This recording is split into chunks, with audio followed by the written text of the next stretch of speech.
अस्सलाम वालेकुम। मिसन वडी न्यूज़ नेटवर्क में भली कार ख़बर सां शेयर कंदा हलूं। मुल्क में वधंदड़ महांगाई जो तूफ़ान ठप न थी सघियो। ग़रीब पोरे तबिको सख़्त परेशानी खे मुंहुं ॾेई रहियो आहे। हुकूमत पारां को बि रिलीफ फ़राहम न कयो वियो आहे, जॾहिं त मिसन वडी यूनियन लेबर पारां मज़दूर जी दिहाड़ी 800 रुपया मुक़ररु कई वई आहे। कारीगर जी दिहाड़ी 1500 रुपया मुक़ररु कई वई आहे। उन हवाले सां मिसन वडी यूनियन लेबर जे अॻुवान ज़हीरुद्दीन लिगारी मिसन वडी न्यूज़ नेटवर्क जे रिपोर्टर ज़फ़र कुंबर सां ॻाल्हि ॿोल कई आहे। अचो तव्हांखे उहा ॿुधणी।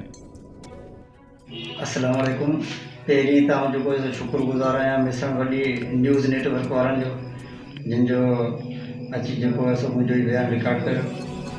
त इन हवाले सां जेको आहे सो गुफ़्तगू करणु चाहियां थो त मिसन वडी में पर पूरे पाकिस्तान में जेका महांगाई आहे उन जे हवाले सां त ग़रीब तबिको जेको आहे सो मज़दूर तबिको जेको आहे सो उन जो इन दिहाड़ी यानी 600 में पूरे कोन थी थिए।